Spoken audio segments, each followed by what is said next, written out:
Okay.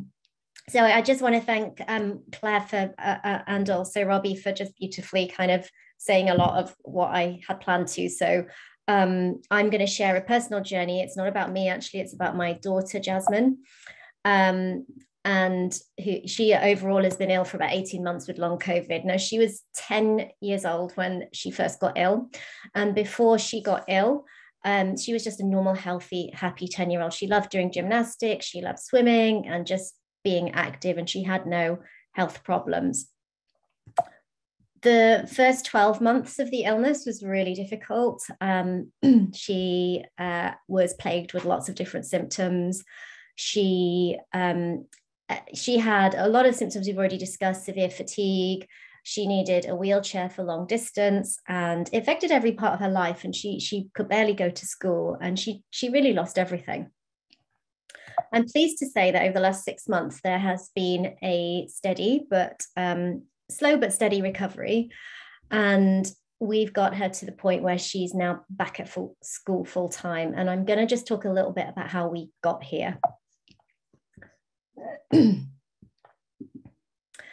So just to go through the timeline, as I mentioned, the initial illness was in January of 2021. And a bit like Claire said, she got ill with a pretty mild illness, but just never got better. So she was left with fatigue, and about 3 weeks after the initial illness, she developed very severe abdominal pain, was rushed into hospital. I thought she had appendicitis, had all the tests, and like we've discussed, the tests all came back negative.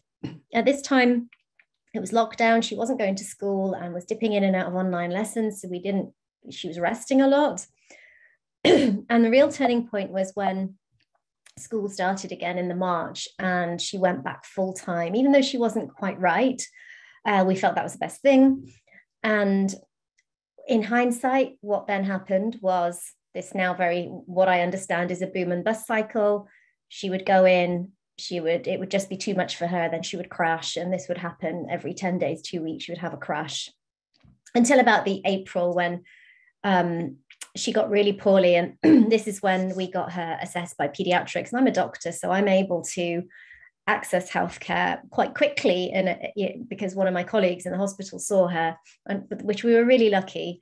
But she had this whole raft of tests, and they all came back negative. And so they said, well, she's got MECFS, go off to the clinic. We then decided to focus on her health and removed her from school. And that was a really difficult decision. We then waited several more months to get into the MECFS clinic while she was just ill and at home. School attendance at this point was about 20% because she could go in maybe an hour 3 times a week, if that. And we went to the clinic, and now we're getting towards sort of September, October, and we were offered physio. And we followed the advice, but unfortunately, the advice led to her crashing further. And at this point, we disengaged from the clinical service, from the NHS. Everyone was very nice, but we were despairing that our child was very sick and we weren't getting any help. And so at this point, I say we go a little bit off piste. I started connecting with international researchers, people like Risho, who's going to be on the call, on the webinar later, but other people in Germany, South Africa, elsewhere.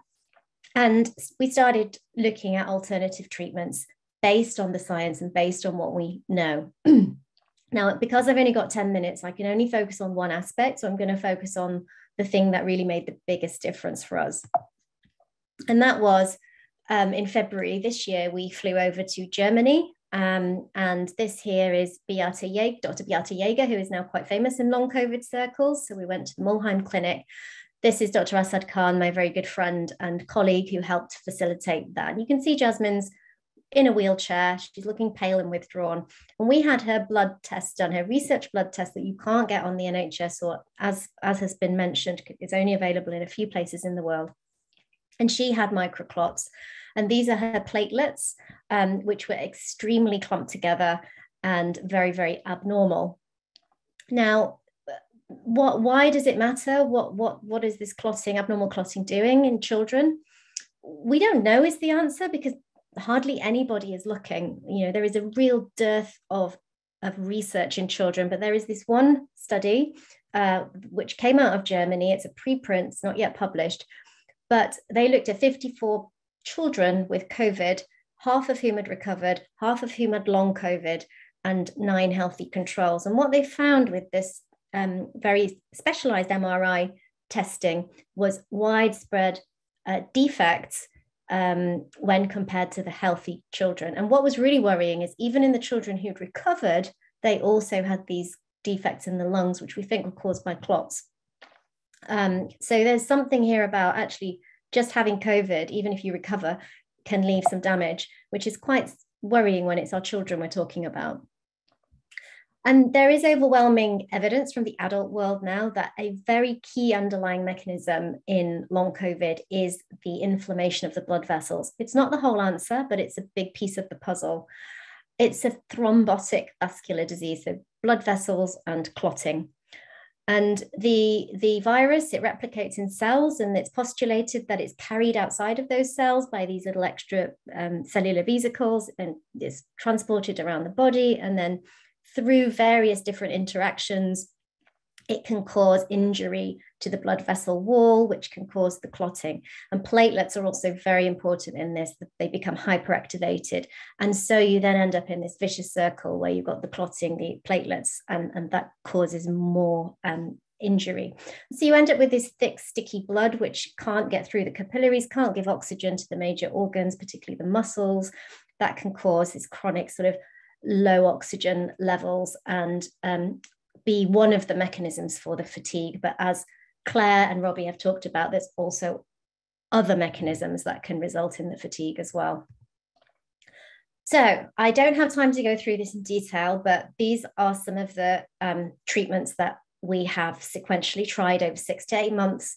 We've been to Germany 4 times since February at quite a lot of expense to tweak the combination of things. But we have used sort of some of the simple stuff like the supplements and the vitamins that's for inflammation. Pacing and energy management has been key. Melatonin for sleep. Claire mentioned the vagal nerve and the autonomic nervous system. So there's been some stuff we've done to try and counteract that sympathetic overdrive, that fight or flight. But actually the thing that has made the biggest difference has been blood thinning treatment and antiplatelet therapy, which again is really not used routinely in children and needs supervising and monitoring. That's very important. She's also had some of the probiotics for the gut, and more recently been started on a drug that will stabilize the endothelium and dampen down some of that blood vessel inflammation. And I must stress, this has been me as a consultant with advice from world experts at every step. I've got an Italian pediatrician, South Africa, Germany, and others where we have sort of all discussed how we manage this. And what I really want to do now is bring this research and bring this treatment to other people.